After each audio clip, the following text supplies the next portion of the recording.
Amazing grace.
Thank you all very much for being here.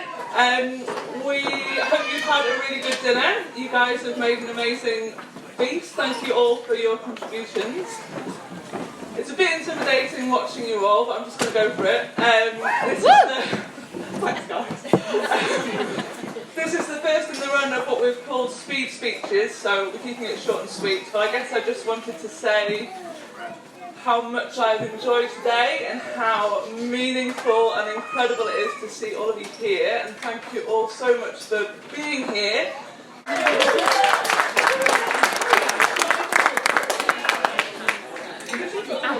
Yeah. Adam, are you getting ready for the tequilas later? The what? The tequilas later. tequilas. Have you got tequila? It's for the gin. Would you like a gin? Gin and tonic? No, not at the moment. Well, if you don't got tequila. So what I'm going to do is I'm just going to, well, if you can all be upstanding actually, that would be better because we haven't done that yet.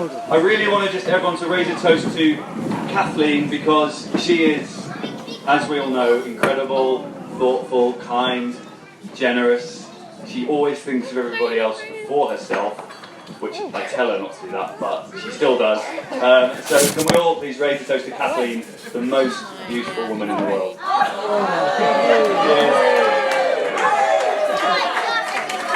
Right, you can sit down again. What I'm going to do is I'm going to hand the mic over to the last speech, so you can all, after that, you can go and do what you want. But the person I'm going to hand it to is, you probably all met him today at some point.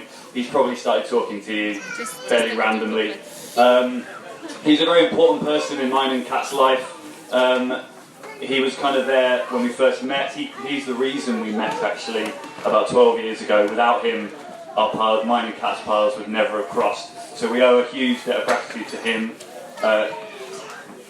Well, yeah, you've all met him, I'm sure, today. So I'm very pleased to pass the microphone to Mick over here, who's just going to say, hopefully 2 minutes. But as you probably all know, he does like to go on. Here you go, Mick.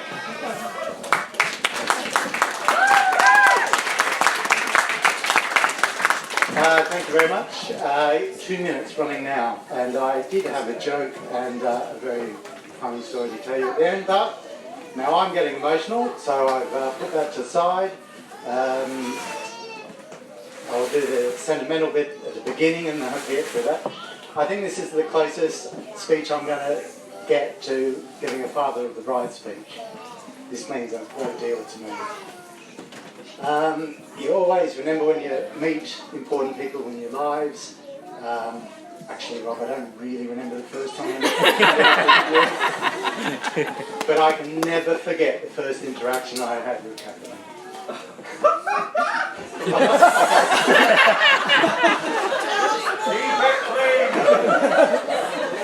The children here! 2 minutes! I will keep it clean, Rachel. I won't give all the details, but I just met Rachel a few days before up at a couple of mines, and she just happened to ask any jobs going at Ambleside. I was the hiring guy at Ambleside, and I was also the firing guy at Ambleside, and the day before I just fired someone. So I said, yes, there is a job going at Ambleside. Here's my email. Get Kathleen to email me, which she did. I eventually got to her CV covering letter, and I thought, I'll give her a call. So I looked at the watch. It's 9 o'clock. Everyone's up at 9 o'clock. Well, I'm up at 9 o'clock. I've been at work since 6 o'clock.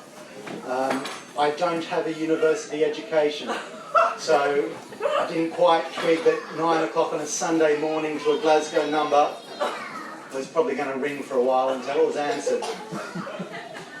Hello? I don't know why the Australian accent came out, but I think she had a flu or something. Flu, yes, yeah, very bad flu because she couldn't really hear, and anyway, she was speaking in Glaswegian, I can understand. But anyway, I said, I'm Nick from Ambleside, and I'm ringing about your thing, and would you like to come down for an interview and all this sort of stuff. And we got through the conversation, and anyway, put the phone down, and within about 10 or 15 minutes, having organised a job interview, come down, we'll go through the things. After a couple of minutes of thinking about that phone call, I thought, I don't know why we're going for this interview, so I rang the same number back and said, when you come down, bring your gear, because you've got a job unconditionally. You can start as soon as you can. And that is probably the best decision I've ever made. I'm coming up to 2 minutes, and before I cry, I would just like to thank, it's an absolute pleasure to be here. I really enjoy it. Cheers, mate.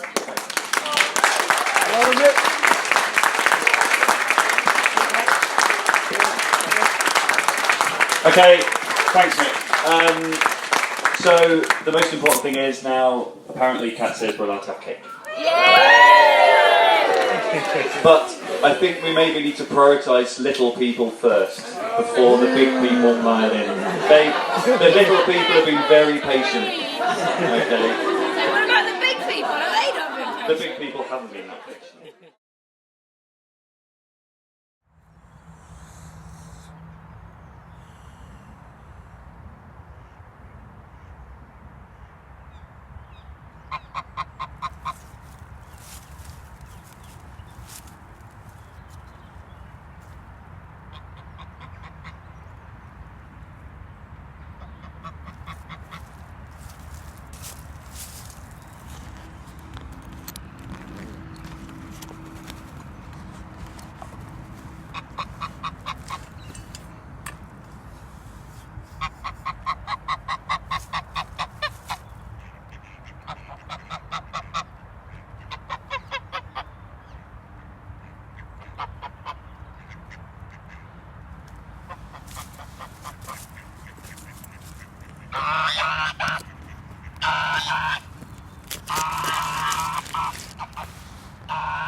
Good evening and welcome to Four Corners. I'm Liz Jackson.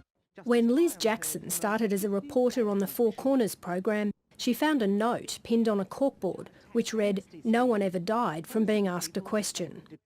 And I sort of took that up as my mantra, and to the point of no one ever died from being asked a question, even if it was 5 times. You knew that Iraq had chemical and biological weapons. Do you think it's time now to tell Australians you were wrong? Well, the intelligence assessments haven't been vindicated, but I made my statement based on the intelligence assessments. Not disputing that, I'm just asking if it's time now to say to Australians, look, looks like I was wrong.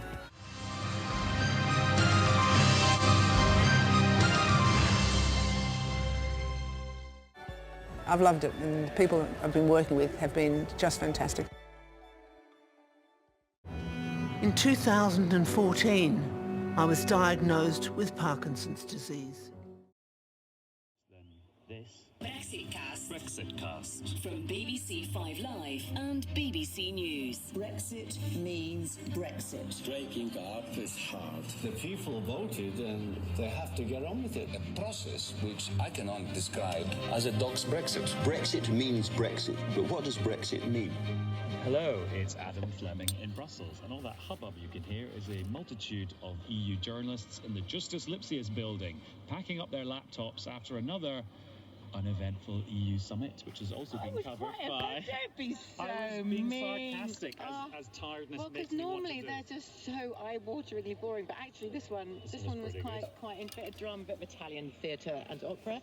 And this is Katie Adler sitting next to Adam Fleming, but unlike everyone else, including Adam, who's in a blue shirt, I'm in orange. And Laura, I'm sitting downstairs in the same building because I've been doing something else. Down in the basement. Because we're trying to keep the UK-EU divide going.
always a bit of a worry having shell shot fall on your head from the trees overhead. I guess what that sign means is shooting range. Yep. Okay, here we are, dirt track, heading to the Vale, and today the back wheel really is giving the heebie-jeebie-jeebies. Been sort of going for the last couple of days, but now we're at the situation where I can't go that way and I can't go that way, and it seems to be to do with this braking mechanism in the hub. So it's like Tim Tams and Beards, it's an all or nothing situation. The brake comes on solidly and locks, which is a real pain. We went further. The general direction of policy will leave us in at best a weak negotiating position and possibly an inescapable one. The inevitable consequences will be to make the supposed control by Parliament illusory rather than real. Well, Mr. Davis is with me for his first interview since that letter was sent. Good morning to you. Good morning. On Friday, you sat around the table with your cabinet colleagues and you agreed to support Theresa May's plan. 48 hours later, you were writing your resignation letter. What happened in those 48 hours to change your mind? Let's start accurately. When we debated this cabinet on Friday, my opening remark to Theresa was, Prime Minister, as you know, I'm going to be the odd man out on this. And she knew that because I'd written to her earlier in the week. But you supported them? It's cabinet collective responsibility. Oh, a drink break has turned into lunch with the Mayor, the Mary, and I noticed that we're in Bosom Court, and that reminded me of my grandfather's entry for Wednesday 16th of August, and he set out at 3 o'clock in the morning for Bosom Court. Just that last word there.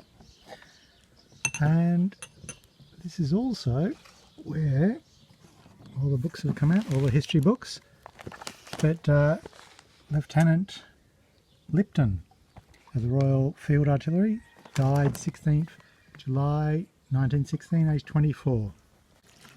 Grandfather to Kate Middleton. Allô? Allô? Elles ont mis des trucs dans ton sac. Oui? Ouais, courez au bout du train. À la dernière sortie de train. Dernière sortie de train, on verra avec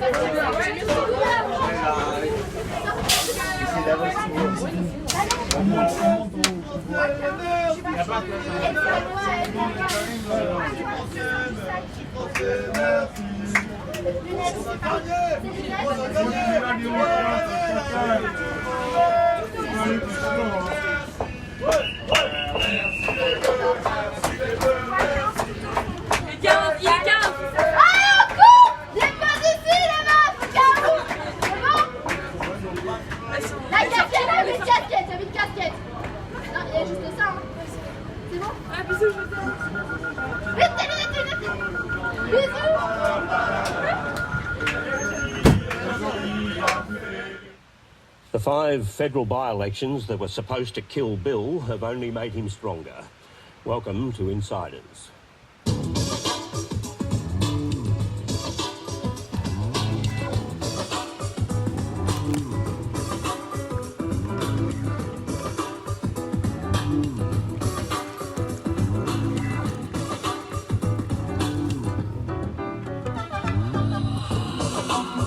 Well, alarm bells have rung out loud and clear for the government in 3 states. They were the loudest in Queensland, the state with the most marginal seats. Labor beat the coalition in 4 by-elections and a minor party beat them in South Australia. And in Longman, it wasn't even close. Two-party preferred, Labor won 55.4% to 44.6%. That was just a touch above the average swing in by-elections, and it was achieved with this time One Nation doubling its vote and directing preferences to the...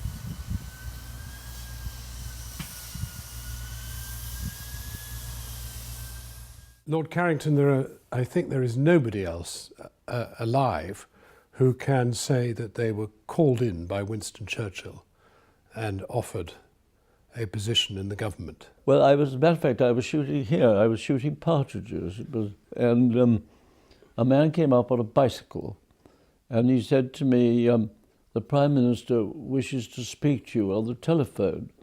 And I thought he was joking.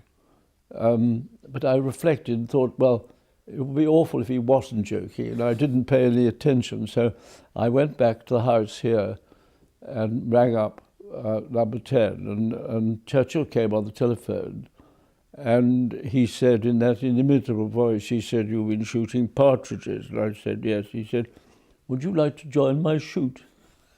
What about your war? Because in your book you don't talk about the MC you got, which is a jolly good medal to get, isn't it?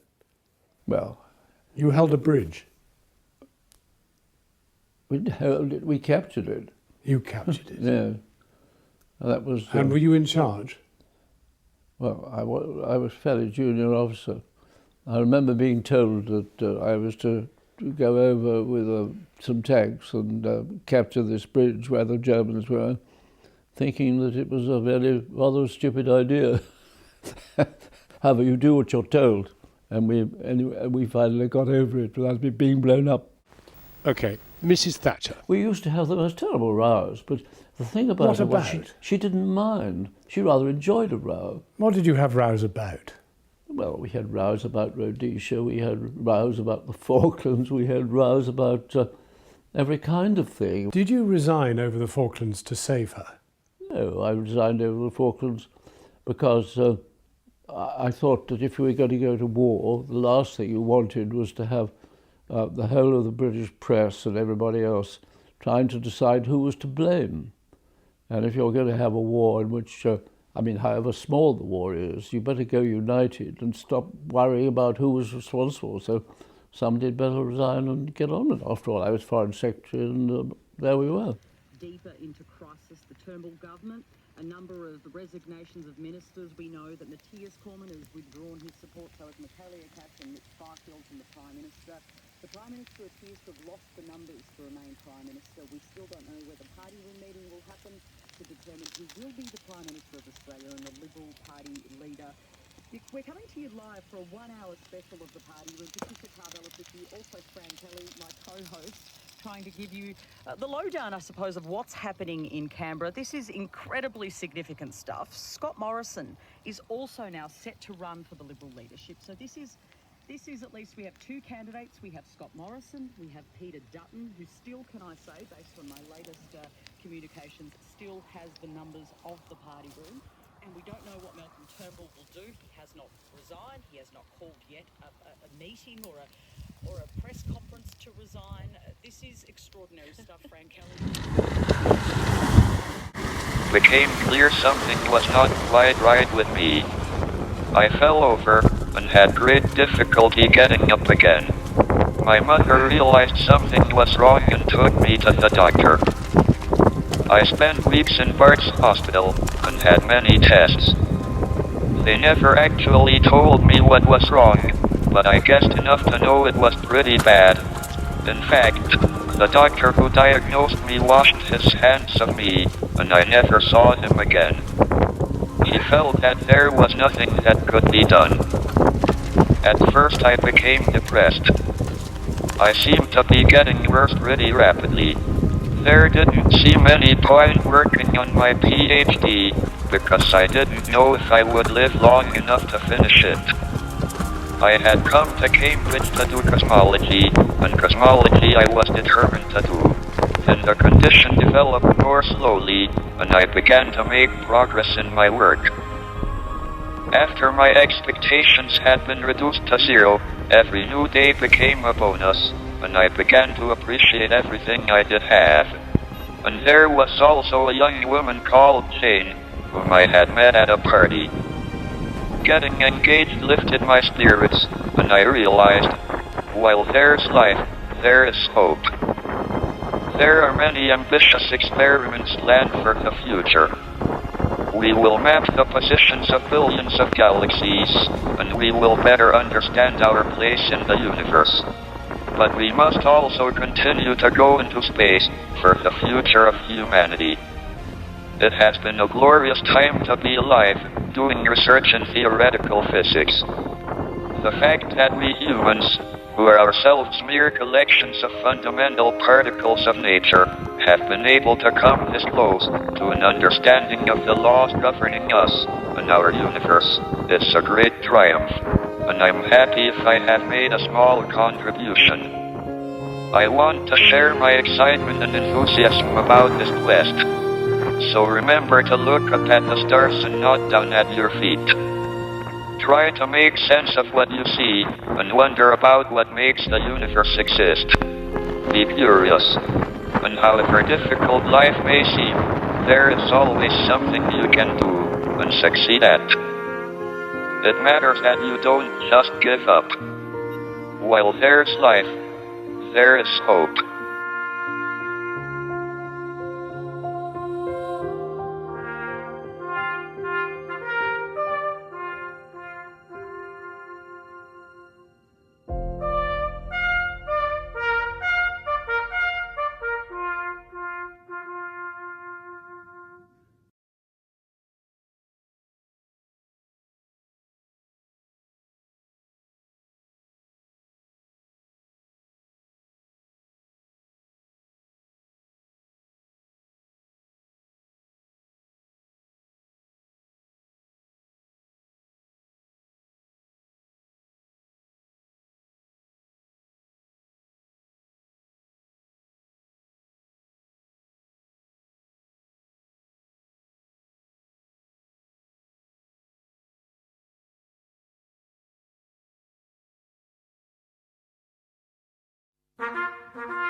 Lane 101, 3 years and 103 years to the day since my grandfather got on his boat from Melbourne to Alexandria and on to France. I've had 3 fantastic years and I'm getting on that big boat. Oh, blocked by the... to get back to England and continue this journey.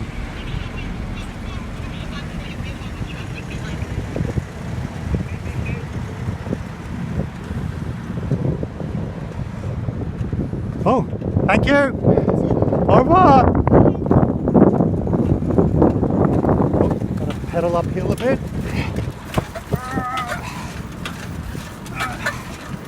Ooh, gonna make it.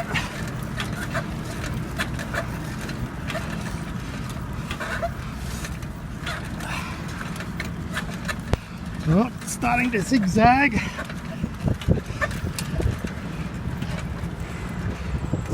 Zigzagging. Zigzagging. Ooh, made it.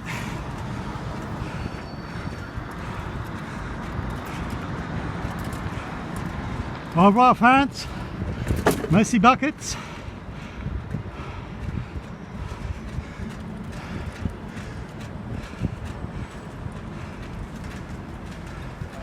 Oh, oh, yep, okay. Thanks, mate. Okay, you can jump back on now and jump down the other end, please. Great, thank you.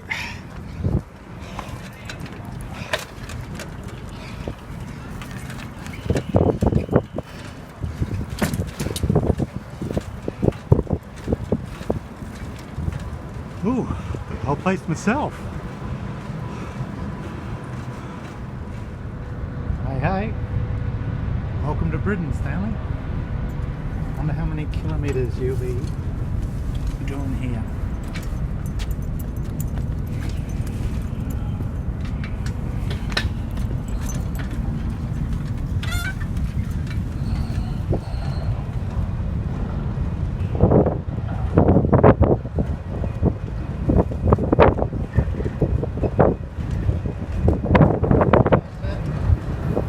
Yep. Okay. Cheers, mate.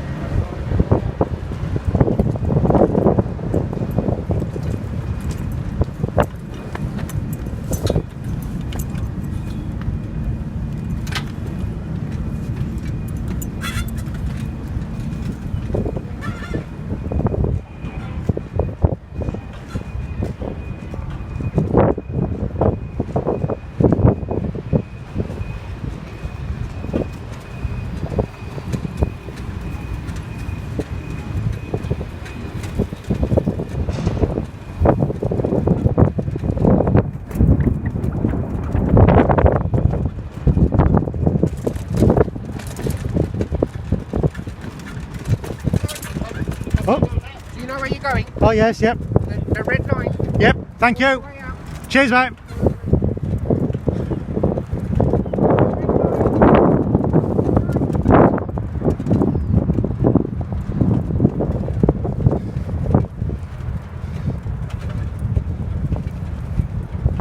Oh, that'll be that red line.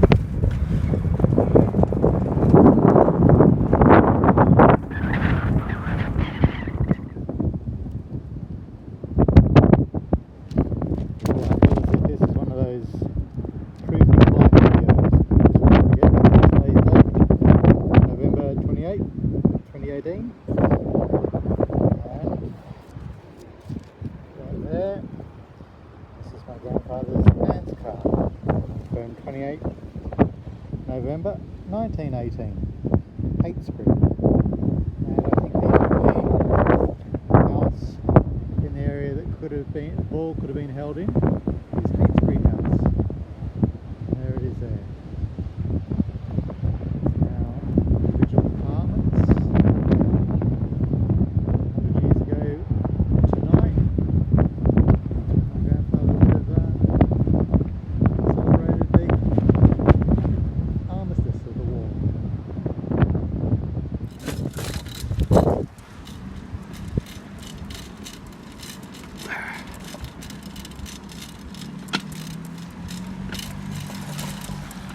Oh, watch out, cat.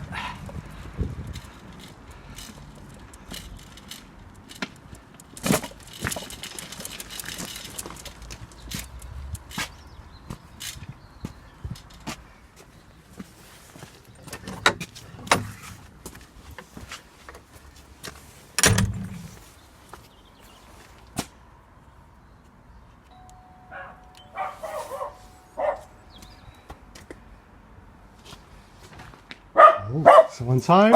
How are you? How are you? Oh, amazing. Amazing. Did you miss me? Hey. Oh. Yeah, still scared of me. Oh. Maisie, bring the ball. Maisie. Oh, I'm going to slip him into the water if I go down there and get the ball. Come on.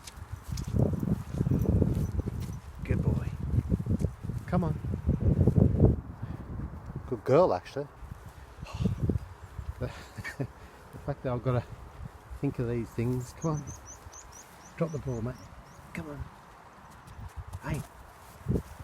Drop me the ball. Oh, this is... Come on.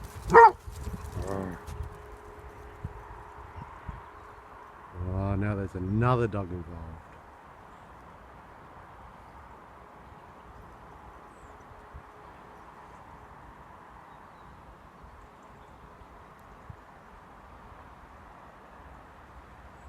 When you're alone and life is making you lonely, you can always go downtown. You always have my reason. You are on my mind. I can get no satisfaction.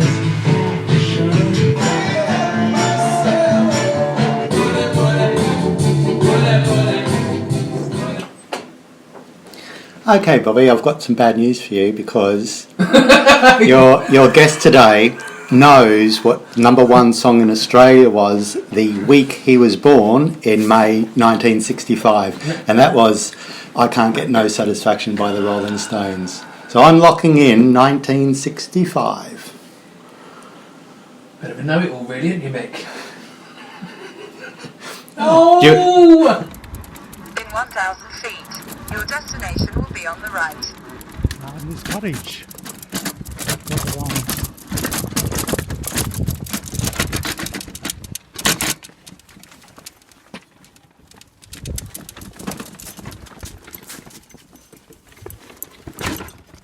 Hi.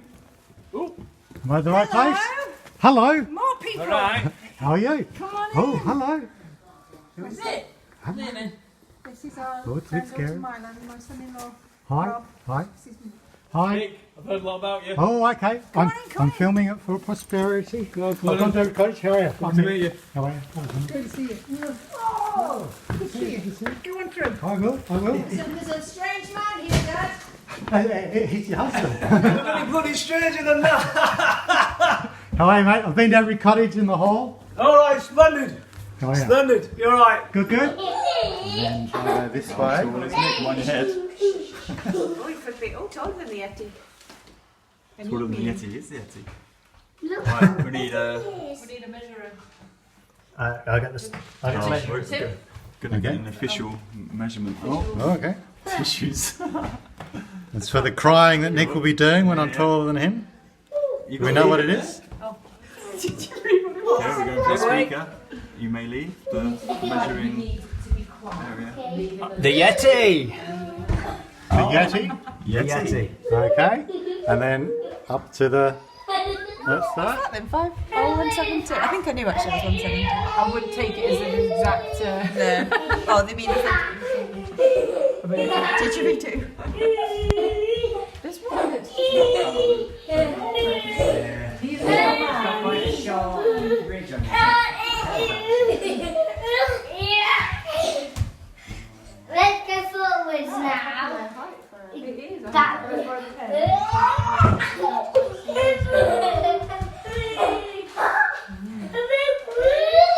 I'd like to be as tall as a walrus standing up. Well, no, I wouldn't actually like to be that tall, but there's some bonkers ones. Are these children?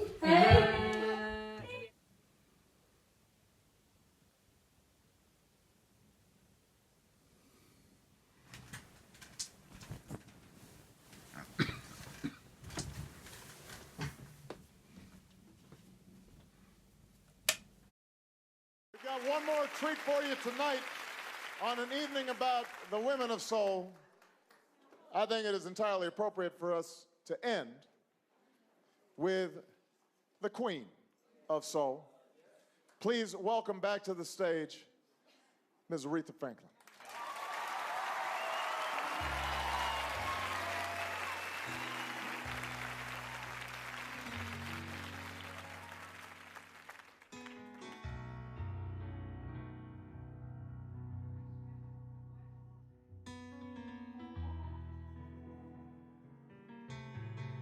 But you don't need me to tell you that, generally speaking, in politics is not why people resign. Everybody has to make up their own mind about whether or not the right thing to do is to go or stay. I mean, for example, I had a terrible scandal there was about Critchell Down, and I was summoned by the Prime Minister, Winston Churchill, who said to me, "Do you want to resign?"